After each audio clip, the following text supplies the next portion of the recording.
Welcome to your seat at the table. I'm Rick, and this is Dungeons and Dragons Complete Arcane, a player's guide to arcane magic for all classes by Richard Baker. I paid $19.99 for this, and I can't remember. I think I got it out of a bargain book bin at JCD and Hobby, but don't. I'm not 100% sure.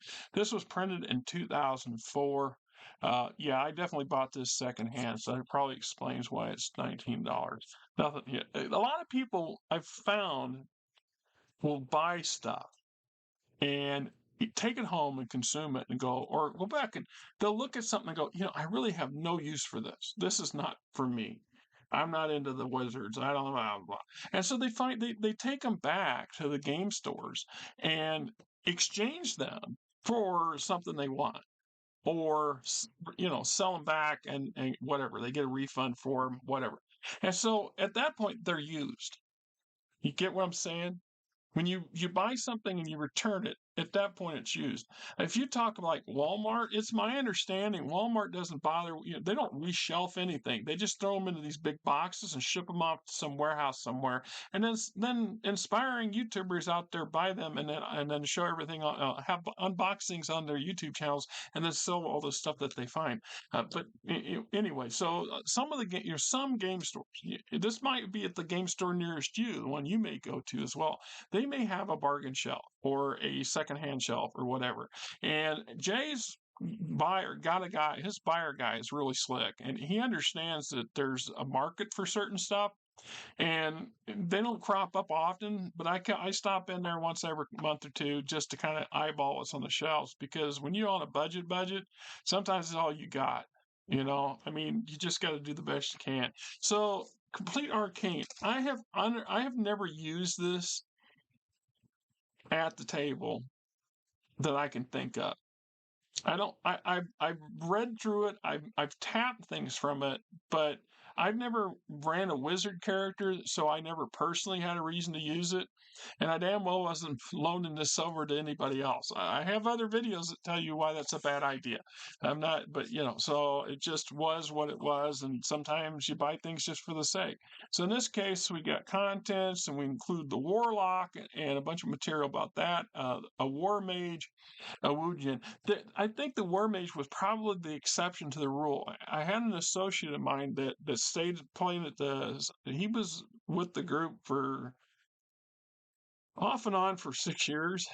He came and went a few times. It's just kind of the way life is. And he was a fond.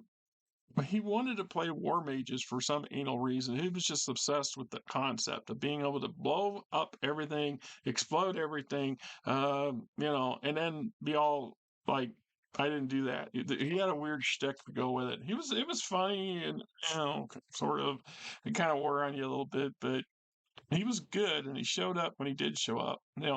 His job and stuff kind of really played havoc, because sometimes his company would send him out on assignments that would be off for months and months and months. At least that was the story anyway. I never really cared what a person's backstory is, the real world's backstory is, as long as they treat everybody decent and they come to have fun, participate, such as it is. We get a whole chapter on prestige classes, picking one, and then going through all these variations of prestige classes. I suspect I'll be doing some video on prestige classes down the road. That is a level of play that's not for a lot of people, except a lot of men, the min-maxers, that's what they see that, and that's what they're shooting for, because they want that powerhouse. That's what they're looking for, a monster machine. That's what they want. If you get some cerebral players or some people that honestly want to play theater of the mind, you start getting into prestige classes, and then later on, you graduate or start including epic level stuff. Combat becomes much more rare and extremely more violent when it does occur. So what do you expect? You fill in all that space when, at the original early D&D days, when you're at 80% of what your campaigning was, or 80% of your actions basically mowing down the next opponent, or 70% if you had a good GM. I mean, what do you expect the other side around when the combat's more like 10% of the time? What are you going to do with the other 90%? So this is where the intrigue and the big picture stuff and the wheels within wheels stuff and many things with fractions and other stuff start coming into play. This is why I've argued for decades. If you look at some of the spell components that are available for spell for magic classes and clerical classes in D&D, they're not really useful in the field. They're not good they're not really that useful in a dungeon. Yet they're there. Why do you think they would be there if you don't include the occasion when the PCs, your player characters, are not in moral physical threat nonstop? I'm just saying, I'm a big fan. If you want to keep playing and keep leveling up and leveling up, I'm good with that. But the game's going to get more sophisticated and more, and you're going to get deeper invested in it. This is, to me, where real theater of the mind starts to form. Now, you can perfect that, and if you get the same group of players who come in every session, if you play once a month, the same group of people show up every session for month after month after month.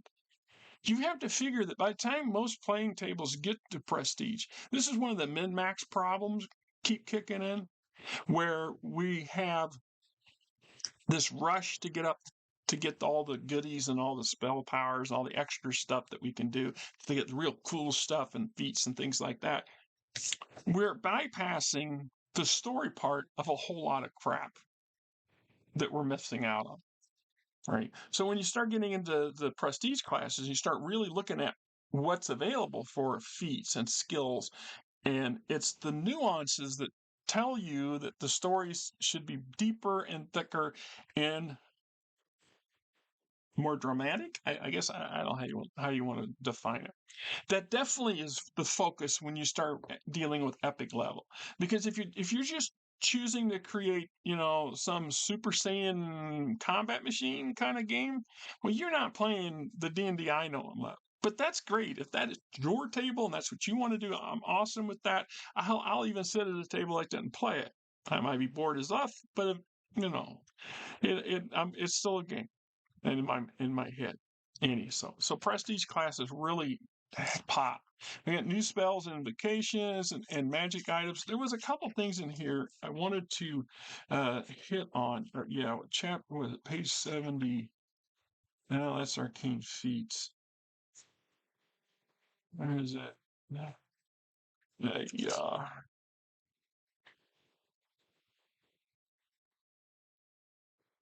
Where are we at?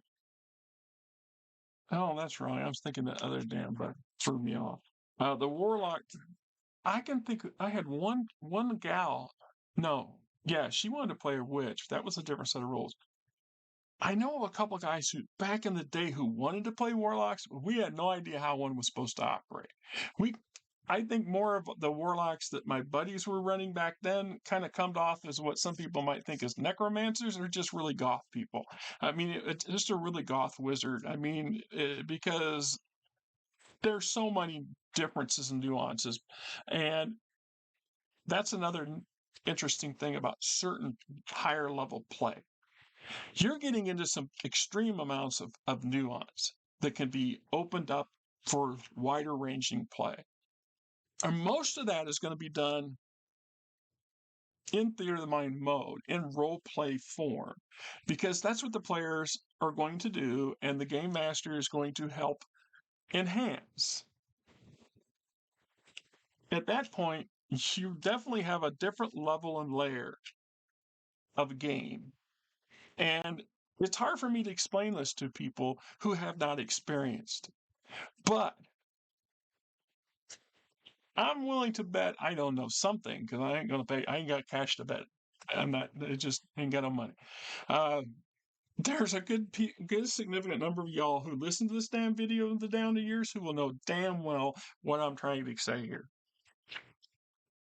right? You just have to be at another level of play to really get the best out of certain classes and subclasses at the prestige and epic levels. You really do, because the level of play is very advanced, and it has to.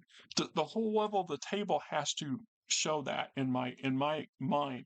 I have tried to just play it as tools, as like I said, super soldiers and super whatever's doing this, and you get kind of a weird super game that doesn't have a lot of substance to it. But once again, if that's how you want to play, that's your gig. Fine. I'd even play at that table. I still think my character would be a little more sophisticated because I couldn't help myself, but then that's just me. War mage. Like I said, I had that fellow wanted to be a war mage, and we kept playing using areas near the Cormyr setting, the King of Cormyr in Forgotten Realms, and they're known for their war wizards. So are the war wizards of Thay. So he had a thing, and he wanted to be that, and we were working at it. And so I said, hey, well, this is pretty close to what I think you want. And he's like, yeah. So we used this and we tweaked it. I forget what the other subclass we used to tweak it with. Uh, you know, he was having fun. I'm with it. Kind of what the whole point, the systems are set up to do. You can customize stuff you know damn well you can't. And it's encouraged. So picking a prestige class, and then it goes through all the possible, a bunch of suggestions. And there are other source books, other player handbooks that have additional prestige classes in them. So what we got: the alienist, the acolyte of the skin. This is a creepy one here. I don't think I know anybody ever wanted to play it. Argent savant. It's just when somebody uses magic to smash stuff around, Hulk smash with magic. Blood Magus. I've read a lot of fiction that has that sort of stuff in it, but I have never seen anybody actually play it. Goes through some samples and things like this. The Effigy Master. There was one gal that was the wife of the guy that co-sponsored the RPGA chapter that my wife and I belonged to in the 90s. It was their house in Des Moines where we would go a lot of times to have our monthly meetings. And she was a huge fan of Gnomish Tinkerers or whatever. Man, that was annoying. Man, I loved her to death, don't get me wrong, but oh yeah, it can be hazardous. There was rarely a dull moment when her character was in play. There's no getting around it. So she gravitated to this, and I think I've never seen anybody play it as the Effigy Master as well as she did. Yeah, I mean, Elemental Savant, the Enlightened Fist. Fate Spinner. Yes, a couple of these. The Enlightened Fist is kind of a take on a monk. Not all monks pursue metaphysical perfection to exclusion. Yeah, see, some monks also study magic. That's what it's saying. Fate Spinner. Never seen it played. Never. Never tried to use it as an NPC either.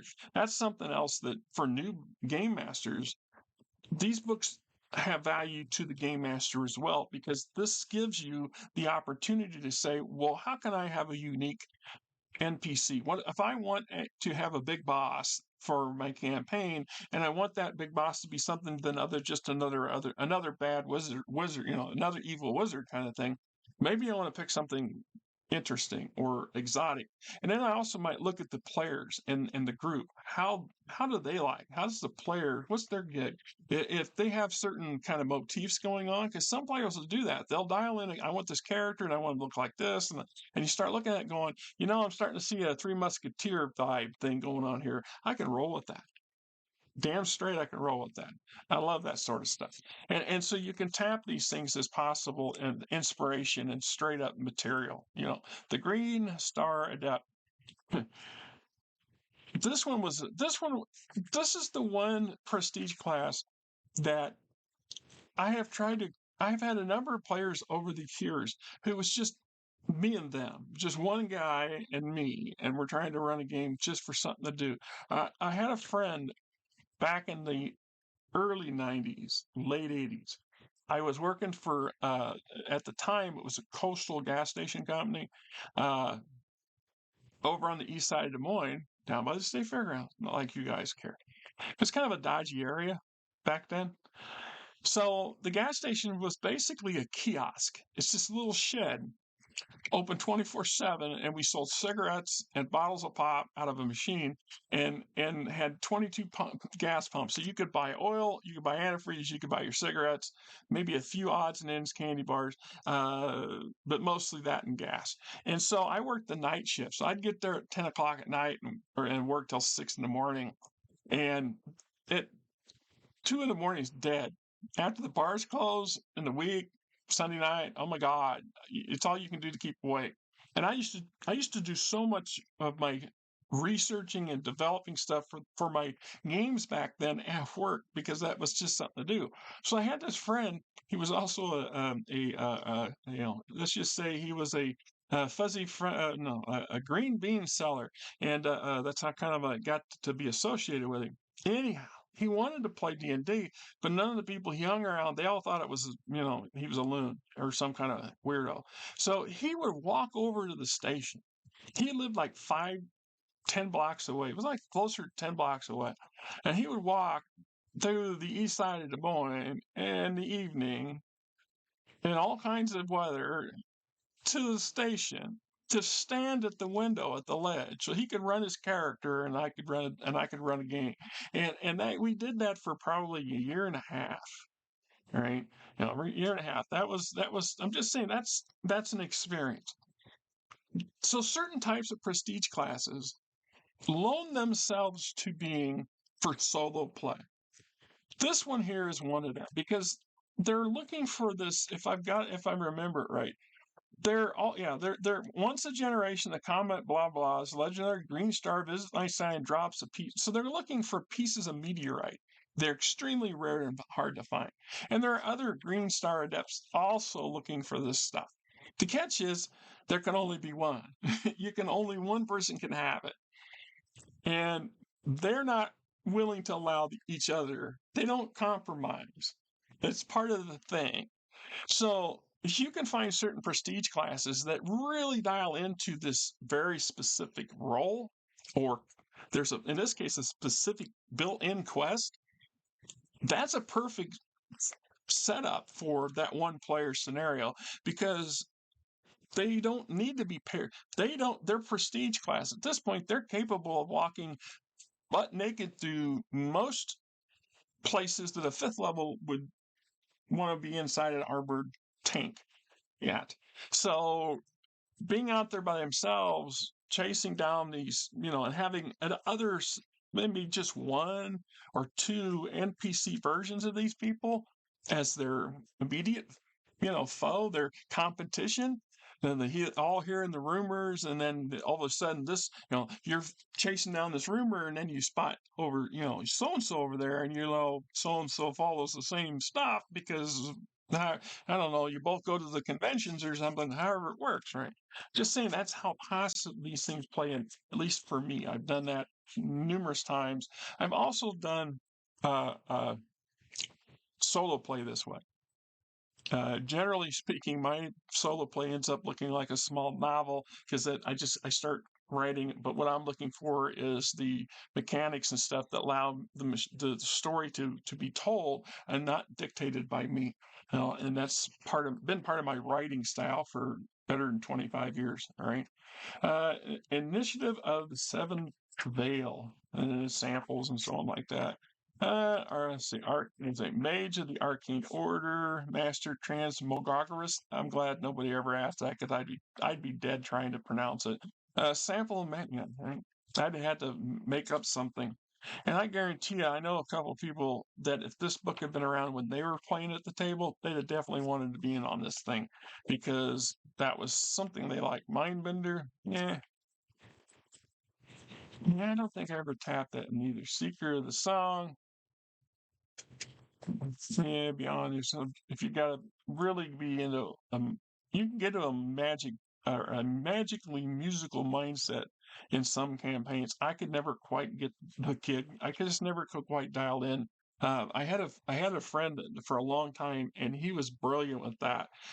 He could time stuff, and then he'd have the music on his programmed on his damn computer, and he would just, it was just brilliant stuff. And yeah, there was a level there or some kind of vibe there that I just, it was pretty cool. I thought anyway. Sublime Chord, uh, worst campaign ever. 5 wannabe bards. Mm. 5 first level bards on a mission. Yeah, it lasted 4 months.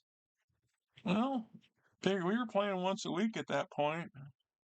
Yeah, that's not too bad. 4 months isn't too bad. You figure that what, 25 or 26, 30, something like that. I'm too tired to do the freaking math. Uh, Wayfarer Guide.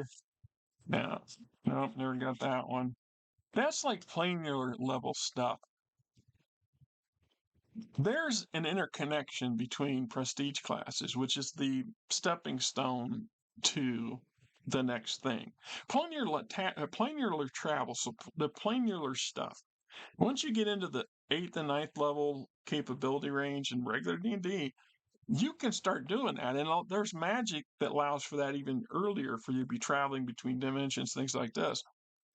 But when you get there, you better be prestige class ish, because you're not going to live long if you're not, or you'll be dealing with problems, or you're going to need to be rescued. Then I've had scenarios like that play out a couple times. But there's connections between the planar manual and the planar level of play and the epic level prestige play. And some people go, well, that's all there is, because the books came, then we go in order of the books that come out. And I thought, no, these are alternating possibilities of things, and you can mix and juggle and shuffle them around to suit your desires and needs and whatever. And to take it from that perspective, it gets I was going off on some bloody tangents there. Wild magic, wild magic. Why is it? This has become very popular. The wild mages, magicians. Uh, when I was doing D&D and Beyond, I had at least 3 different people want to play that, and thankfully they weren't all on the same table. What do you do when you have 3 or 4 people at the table and 2 or 3 of them want to all play the same thing? Do you roll with it? Do you? I mean, I quietly make this might be better if you have this and this and this. But no, we all want to do this. And like, okay, we shall roll forward. And so let's see, you're going to have 3 fighters, and you're going to have a wizard. So nobody heal, you guys, nothing like that, nothing to deal with undead. Well, the wizard can do all that stuff. Wizards don't heal. We'll figure that out. Yeah. Okay. We'll see how it goes. I, I, I've seen crazier stuff. I mean, we get into some feats, feat descriptions. Gotta love the feats, man. I really appreciated them when they first started coming out, and they keep expanding, they expand, and they expand. The only downside is you can't have enough of them. The way it's set up, you get such a huge selection of feats, but you're kind of hampered by the fact that your levels say, oh, I can only have so many of these. That's why I said, well, in some house rules at my tables, I've said, nah, let's have +1. That way you can actually have an opportunity to tap stuff. Or I've had caveats that said, okay, we will let you have, for every one of those combat, spell direct things that are top, you need these or want these. There's 5 or 6 of these other feats that are like, well, I could give me 2 extra, skill points in this for that slot. Right? But if you come up and you say, okay, well, every 3 rounds, you're going to pick up a combat feat, your choice of any of the feats. The other 2 rounds, you get the mundane feats, the non-flashy ones, and we will decide. meaning me, I'll say yes or no. And you agree to that, you can really get creative and you can really get some interesting combinations come out. I think you see, personally, I think you see more flavor, more, I guess I can't come up with a good word for it. Uh, I'm thankfully glad nobody ever wanted to play that character prestige thing. No, thank you. We get into piles and piles of magic, and nah, I don't have any specific magic thing that trickles me. I can't say this, that, or the other thing. But it just, like I said, it's not surprising I have a book somewhere that says it's got 1,000 spells on it.